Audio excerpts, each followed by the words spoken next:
안녕하세요. 매일 새로운 사연을 전하는 읽어주는 사연 라디오입니다. 구독과 좋아요, 많은 공유 부탁드립니다. 오늘의 사연 시작하겠습니다. 안녕하세요. 결혼한 지 올해로 3년 차의 30대 주부입니다. 제가 지금 처한 상황이 너무 답답하여 제 이야기를 좀 해보려고 하는데 막상 컴퓨터를 켜니 어디서부터 어떻게 얘기해야 할지 모르겠네요. 시댁 식구들 모두 저를 원망하고 있지만 전 정말 억울합니다. 신우가 자기 손으로 망쳐버린 인생을 왜 저더러 책임지라는 건지 이해를 못하겠거든요. 신우하고 저는 오랫동안 알고 지낸 사이예요. 한 동네에 살면서 중고등학교를 같이 나왔거든요. 하지만 사이가 좋았던 적은 없습니다. 어렸을 때이니 신우가 성품이 어땠고 그런 이야기는 하지 않을래요.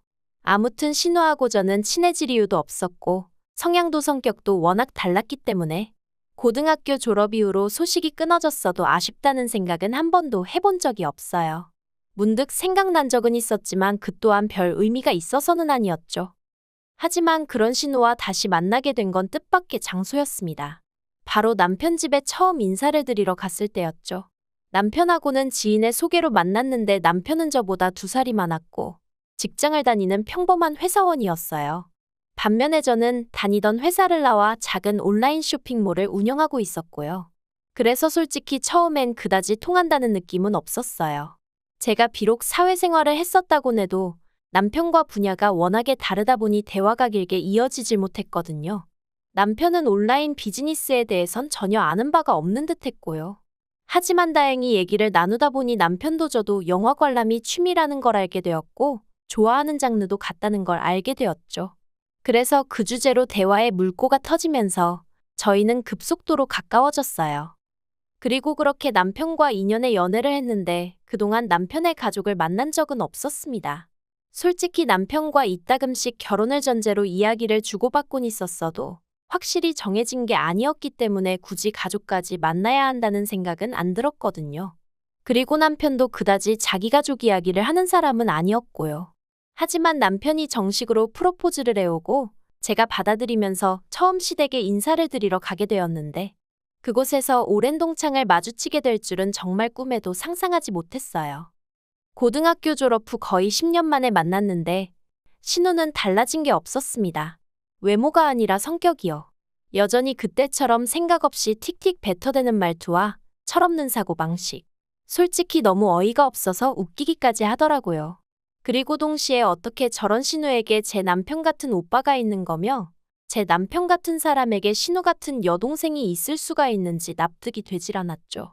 참고로 저희 남편은 어떨 때는 답답하고 지루할 정도로 매사 진지하고 경우를 따지는 사람이에요. 아무튼 신우 또한 저를 한눈에 알아본 듯 했어요. 그러니 아닌 척하고 있기도 뭐하고 그래서 제가 먼저 신우에게 말을 걸었습니다. 몇 학년 몇 반 누군데 혹시 기억나냐고요.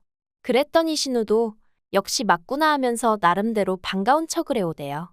그리고 그제서야 남편이 어떻게 서로 하냐며 신기해했고 시부모님도 놀라워하시고 덕분에 첫 만남이었지만 적어도 저는 긴장도 풀어지고 나쁘지 않았죠. 시댁에서 나오며 제가 남편에게 신우하고는 친하냐고 물었어요. 왜냐하면 사실 남편이 자기가 여동생이 있다는 얘기는 한두 번 한 적이 있어도 여동생에 대해서 뭐 하나 제대로 말해준 적은 없었거든요. 그리고 아니나 다를까 남편이 딱 잘라서 별로 안 친하다고 하대요. 자기는 책임감 없이 사는 사람이 싫은데 자기 여동생이 딱 그렇다면서 그리고는 자기가 더 놀랐다며 저더러 자기 여동생이랑 친했었냐는 거예요. 솔직히 저도 모르게 그럴 리가 있냐고 큰 소리로 대꾸할 뻔했어요. 하지만 가까스로 그냥 얼굴만 아는 정도였다고 짧게 대답했죠. 사실 전 신우를 좋아하지 않았어요. 왜 소위 나댄다고 하잖아요. 신우가 딱 그랬어요.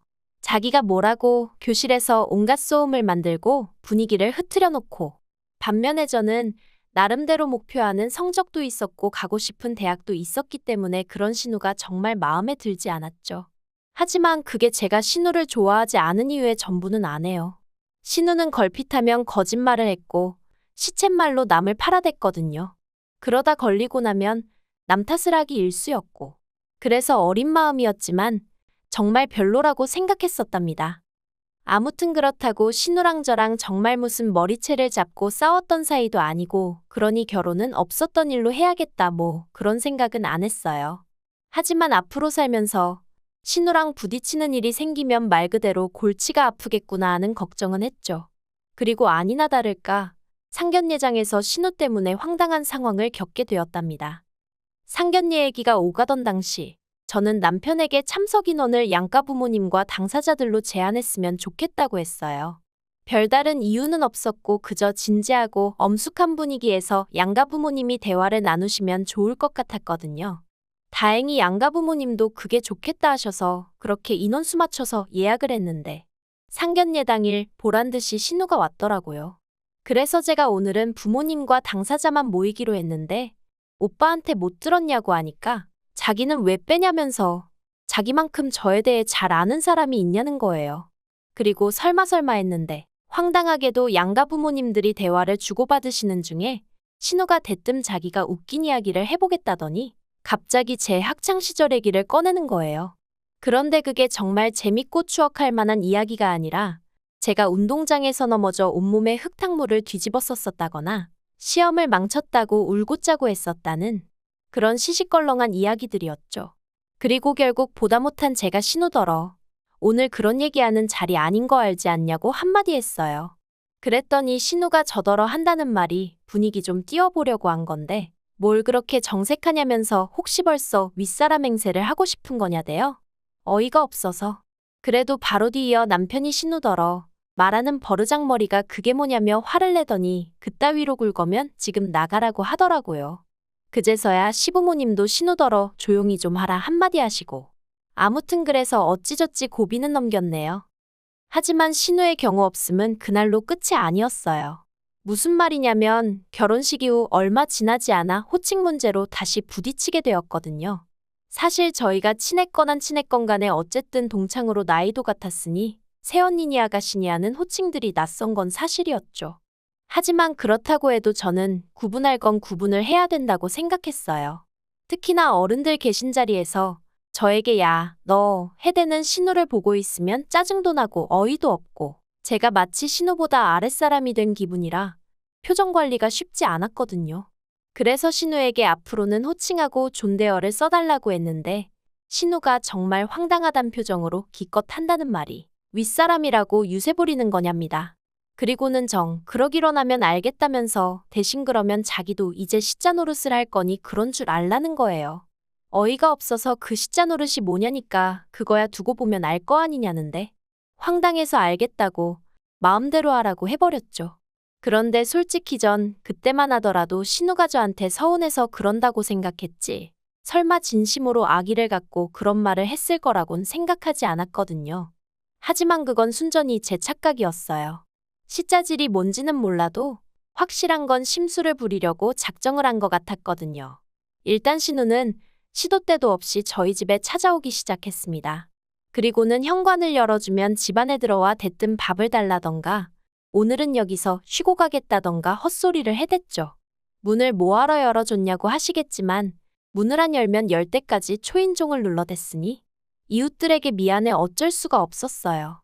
게다가 그게 다가 아니었습니다. 한 번은 남편과 금요일 저녁에 떠나 월요일 새벽에 한국에 도착하는 해외여행을 한 적이 있는데 그때 양가 부모님께는 일찍이 저희 스케줄을 공유해드렸거든요.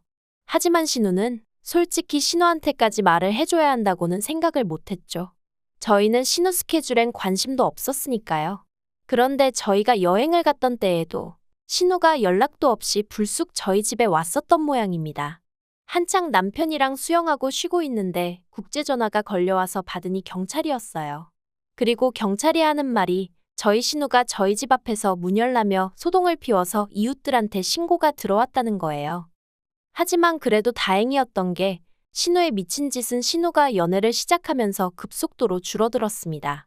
비록 서울에서 부산이라는 장거리 연애였지만 그래도 신우에게 남자친구가 생겼고 그렇게 신우의 온 관심이 남자친구에게 쏠리게 되면서 저희가 신우 눈밖에 날 수 있었죠.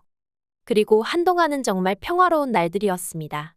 남편은 회사에서 승진을 했고 저는 저대로 사업을 키워나가고 있었거든요. 신우도 신우대로 비록 장거리다 보니 한 달에 많아야 2번뿐이 못 보는 것 같았지만 그래도 연애를 해서 그런가 사람이 무척 행복해 보였죠. 그리고 설마 했는데 올봄 신우가 결혼 소식을 전해왔어요. 남자친구에게서 프로포즈를 받았다며 10월쯤에 식을 올리고 싶다면서요. 그리고 사실 다들 겉으로 표현은 못했어도 신우를 무척 걱정했었거든요. 나이는 들어가지, 그런데 모아둔 돈은 없지. 그렇다고 다니는 직장이 안정적인 것도 아니지. 아마 다들 말은 안 했어도 시쳇말로 누가 데려가나 했었을 거예요. 그런데 신우가 결혼하겠다고 한 남자는 그래도 꽤 괜찮은 중견기업을 다니고 있었고 듣자 하니 집이 돈도 좀 있다고 하더라고요. 그러니 다들 한숨 돌린 심정이었겠죠. 심지어 신우에게 좋은 감정이라곤 없던져도 안도했을 정도니까요. 그런데 왜 사람은 자기가 가진 것에 만족할 줄을 모르는 건지 모르겠습니다. 그날은 제가 사업상 미팅으로 시내에서 볼 일이 있었거든요. 그리고 그 동네가 워낙 젊은 사람들이 많이 오가는 곳이다 보니 숙박업소가 엄청나게 많아요. 그런데 신호대기에 걸려 있는데 건너편 숙박업소에서 낯익은 남녀가 팔짱을 끼고 나오더라고요. 네, 저희 신우랑 남편 친구였어요. 심지어 남편 친구는 제가 알기로 유부남이었고요. 신호가 바뀌는 줄도 모르고 넋놓고 두 사람을 바라보고 있었습니다. 하지만 이내 뒷차의 경적 소리에 놀라 차를 출발시켰고 한동안 제 심장이 벌렁벌렁거리더라고요. 설마 하는 생각에 집에 돌아오자마자 차에 있던 블랙박스를 확인했는데 이건 뭐 2번, 3번 돌려볼수록 누가 봐도 신우와 남편 친구가 분명했어요. 이걸 어떻게 해야 하나? 남편하고 얘기를 해야 하나? 하지만 동시에 괜히 이런 일에 얽혀서 좋을 게 뭐가 있나 싶기도 하고. 그래서 며칠의 고민 끝에 저는 죽을 때까지 저만 알고 있는 비밀로 묻어두기로 결심했습니다. 한순간의 실수일 거라고, 신우도 이내 정신 차리겠지. 그렇게 믿고 싶었죠. 그리고 한 달쯤 지나 지난달이었어요. 저는 사업상의 이유로 출장을 나가게 되었고 당연히 남편에게 얘기도 했었죠. 남편뿐 아니라 시부모님께도 누구랑 어디로 며칠을 간다고 정확히 알려드렸고요.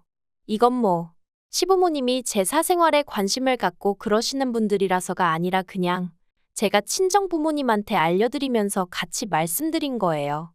아무튼 그래서 출장 이틀째였는데 모르는 번호로 전화가 걸려왔어요. 그리고 저는 사업상 저는 몰라도 제 번호를 아는 사람들은 종종 있었기에 아무 생각 없이 전화를 받았죠. 그런데 상대방이 잠깐 머뭇하더니 저희 신우 이름을 대면서 남자친구라고 하더라고요. 그래서 안녕하시냐고 어색하게 인사를 건넸더니 급한 일이 있어서 그런다며 저희 신우를 좀 바꿔달라는 거예요. 그래서 그게 무슨 소리냐고 저는 지금 출장 중이라니까 신우랑 같이 간 거 아니냐입니다. 신우가 저랑 2박 3일 동안 여행을 간다고 했다나요? 그제서야 순간 아차 싶은 게 그 버릇 여전히 못 고쳤구나 싶대요. 하지만 이를 어쩌지 싶은 생각과 동시에 신우가 정확히 뭐라고 한지도 모르는데 제가 무슨 말을 할 수 있었겠어요? 그래서 그냥 전 무슨 얘긴지 모르겠으니 다시 신우에게 연락해보라고 하곤 전화를 끊었습니다. 그리고 그날 밤 집안이 온통 난리가 났어요. 정확히 말하면 1차적으로 제가 신우한테 별 욕을 다 먹었고요. 이내 이 이야기가 시부모님 귀에도 들어가서 다음날 또 온갖 욕을 먹었죠. 저더러 눈치가 있네 없네. 왜 그 전화를 받았냐부터 시작해서. 그런데 웃긴 건 아무도 신우의 부도덕함을 욕하진 않더라는 거예요. 오로지 저만 물고 늘어지는 게 정말이지 신우가 누굴 닮았나 했더니 시부모님, 특히나 어머님을 닮은 거였더군요. 그리고 결론부터 말하자면 신우는 남자친구에게 차였습니다. 이게 어떻게 된 건지는 저도 남편을 통해서 들을 수 있었는데 시부모님이 저희 남편더러 오빠가 돼서는 뭐라도 좀 해봐야 하는 거 아니냐고 하도 닥달을 하셔서 저희 남편이 부산까지 내려가 신우 남자친구를 만나고 왔거든요. 그런데 그쪽에서 먼저 말하기를 사실 올해 초부터 신우 낌새가 이상하긴 했답니다. 갑자기 밤새 연락이 안 되는 적도 있었고. 그래서 설마 싶었는데 대뜸 올케 그러니까 저랑 여행을 간다고 하니 수상하더래요. 평소에 제 욕을 그렇게 해놓고 왜 저랑 여행을 가나 싶어서요. 그래서 신우한테 제 연락처를 달라고 하니 그건 또 죽어도 안 알려주려고 해서 신우가 잘 때 몰래 따로 찾아 적어뒀었다면서 아무튼 걸릴만 해서 걸린 거더라고요. 저 때문이 아니라 그런데 어머님은 남편이 이런 이야기를 전했음에도 불구하고 계속해서 억지를 쓰셨습니다. 저 때문에 신우 인생이 완전히 산산조각이 났다며 저더러 책임지라나요? 그리고 그 책임이란 것은 바로 신우를 데리고 살라는 거였습니다. 왜냐하면 신우가 남자친구에게 차이고 얼마 되지 않아 임신을 했다는 사실까지 알게 되었으니까요. 제가 신우더러 도대체 애 아빤 누구냐고 물었어요. 차마 남편 친구냐곤 못 물어봤고요. 그런데 신우 대답도 가관이었습니다. 모르겠답니다. 이놈인지 저놈인지 자기도 모르겠대요. 나와봐야 알 것 같다는데. 참으로 대책 없다 싶더라니까요. 그래도 다행히 남편이 시부모님더러 왜 신우를 우리가 책임지냐면서 그렇게는 죽어도 못한다 맞서줬어요. 그리고 신우 인생이 저렇게 된 건 전부 본인 잘못이니까 다시는 저를 불러내서 쓸데없는 말씀 하지 마시라고 그러면 자기도 더는 안 참겠다고 하더라고요. 그러자 어머님이 너는 네 핏줄은 눈에도 안 보이냐며 여자한테 환장을 했느니 하셨는데 남편이 어머님더러 엄마가 그런 식으로 애를 감싸고 도니까 애가 저 모양이 된 거 아니냐면서 같이 맞불을 놓더라니까요. 그리고 다행히 신우도 저희 집에서 살기 싫다고 난리였어요. 자기가 미쳤냐고 엄마 아빠 집을 두고 왜 오빠네 집에 가냐고. 그러니까 저희 어머님, 엊그제 연락해 오셔서는 신우는 당신이 데리고 살 테니 대신 돈으로 책임을 지라는 또 신박한 말씀을 하셨습니다. 그러자 남편이 어머님더러 그나마 보내드리던 생활비도 끊어버리기 전에 제발 이상한 소리 좀 하지 마시라고 하대요. 그래도 참 다행이죠. 남편은 정신이 똑바로 박혀 있어서. 솔직히 남편도 어쨌든 자기 여동생이니 얼마나 신경이 쓰이겠어요. 저한테 말은 안 해도 속이 말이 아니겠죠. 그래도 최대한 제 편에 서서 저희 가정을 우선시해주니 그 점은 참으로 고마울 뿐입니다. 그리고 신우에게는 어째서인지 조금은 미안한 마음이 들기도 해요. 제가 어떻게든 신우 남자친구한테 변명이라도 해줬어야 했던 건 아닐까 하는 생각도 종종 들고요. 정말이지, 제가 왜 이런 가책을 느껴야 하는 건지 모르겠네요. 아무튼 신우가 애를 낳고 나면 또 한 번 이 집안에 폭풍이 치지 않을까 싶습니다. 신우 남자친구의 애면 그나마 그래도 다행이겠다 싶은데 남편 친구 애면 어쩌죠? 혹시 둘 다 아니면 그땐 또 어쩌면 좋아요? 정말 왜 이런 일을 제가 신경을 써야 하는 건지 살다 보니 별의별 일을 다 겪어보네요. 긴 이야기 들어주셔서 감사합니다. 오늘의 사연은 여기까지입니다. 구독과 좋아요, 알람 설정해주시면 앞으로 더 좋은 사연으로 찾아오겠습니다. 감사합니다.